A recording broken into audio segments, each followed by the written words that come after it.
But meanwhile, I wanted all of us to understand few thoughts about the Gayatri Mantra, because Revered Daji has been talking about this particular aspect of Dhimahi. So when Master repeats something, I get curious, like why he's saying that. And so I try to look for what this mantra is about, what is its relevance to our heartfulness practice. Because Babaji Maharaj has said that Gayatri Mantra, the essence of Gayatri Mantra is the heartfulness prayer. And I wanted to really understand that. So here are some few thoughts about this Gayatri Mantra, which is from the Hindu Vedas, and it was given by the sage Vishwamitra from the ancient times, from the time of Lord Rama.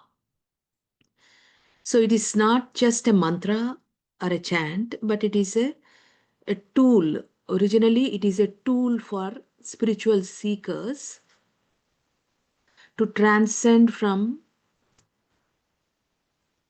the matter, subtle energy field, and move on to the spiritual field. So, the essence of Gayatri Mantra is a vibration that moves the spiritual seeker from matter to energy to the absolute. Because it has a few significant parts of it, where it begins with Om, Bhur, Bhuvaha, Swaha. That means each one of that aspect has a meaning to it. Om is, that is the cosmic sound. It is the ultimate reality. That is the universal consciousness. And Bhur means the earth, from the physical existence. Bhur is the physical and the body and the material world. Bhuvaha means the intermediate space, the subtle body, energy field. It represents the mental and the astral realms. And it represents the life force that gives the body vitality. So the human being who is existing on the earth plane to reach this ultimate consciousness of Om needs this energy field, the life force, to transcend from earth to Swaha, that is the spiritual realm, the divine heavens, the celestial field.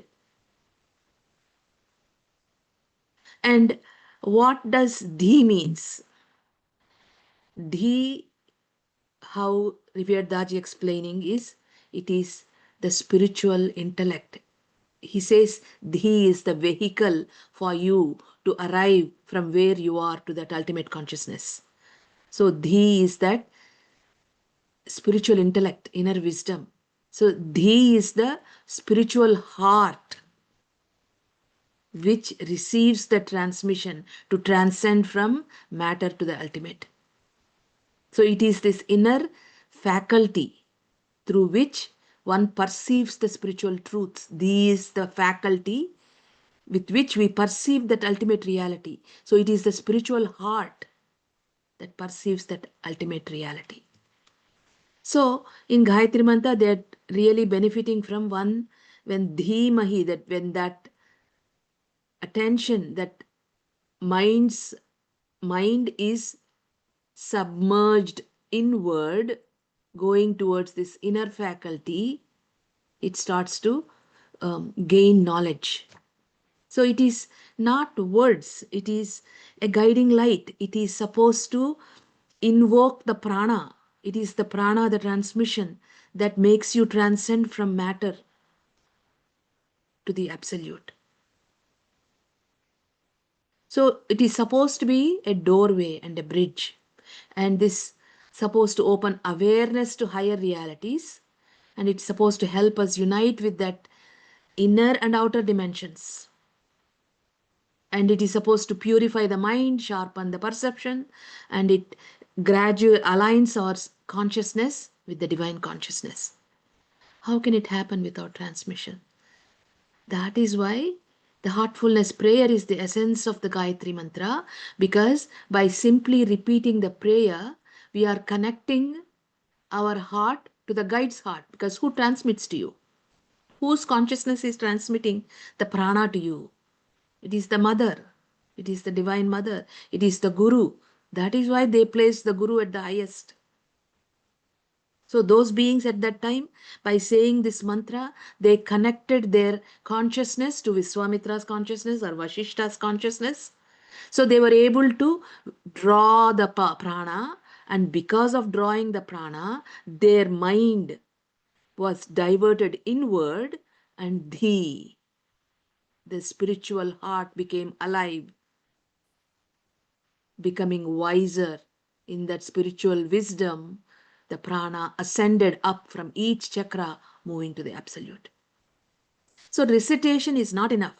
Recitation is reciting like, twinkle, twinkle, little star.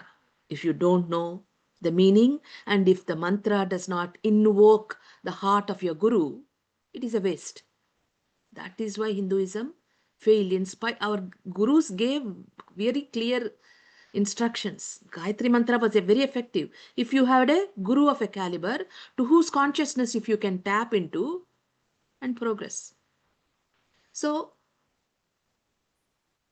only with meditation and with the depth in meditation, reflecting on the meaning and internalization, you experience that higher realm.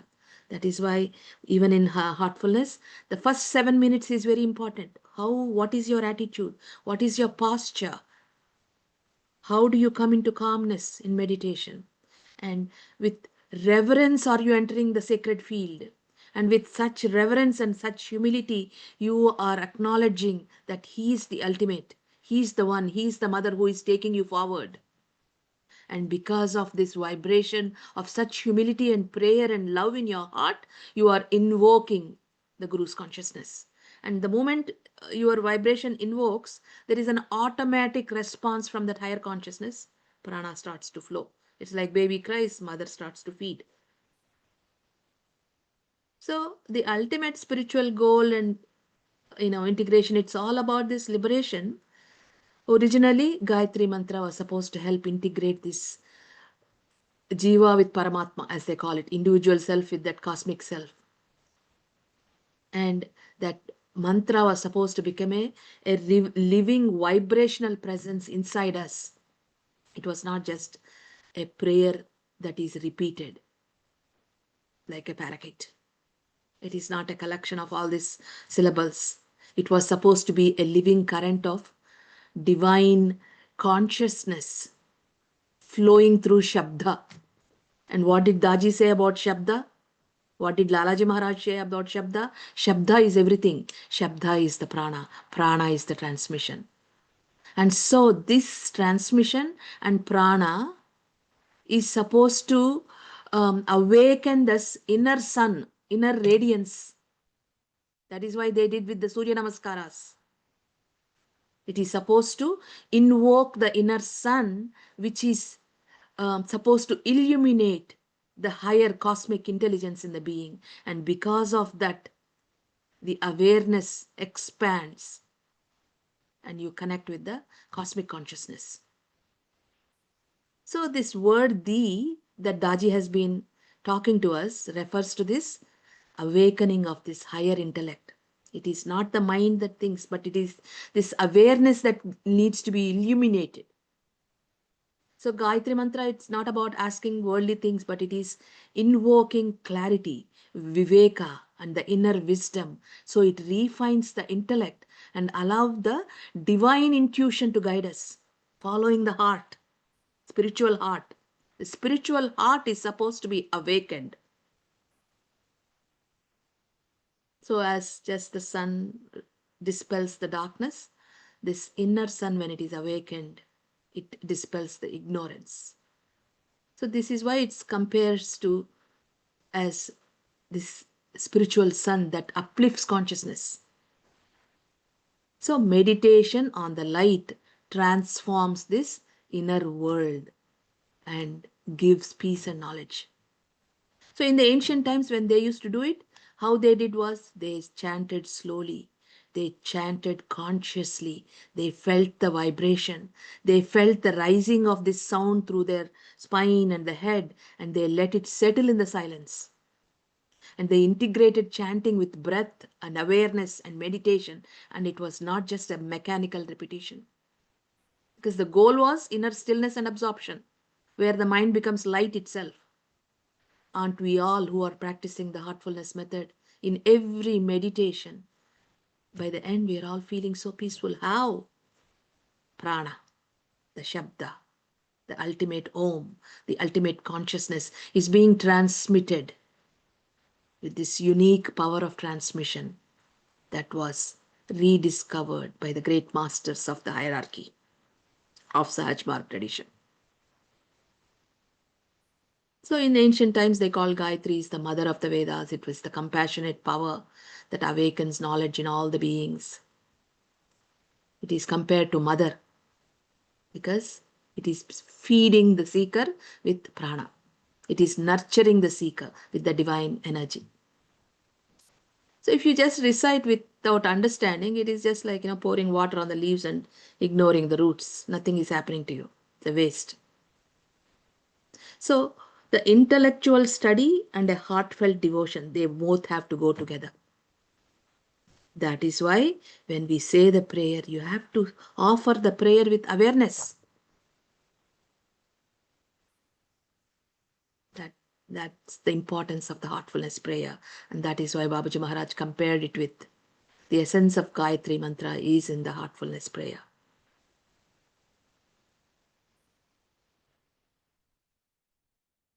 So these are the few thoughts about the idea of the that Taji has been talking about. I've been anything if he repeats, then I wonder why is he repeating it.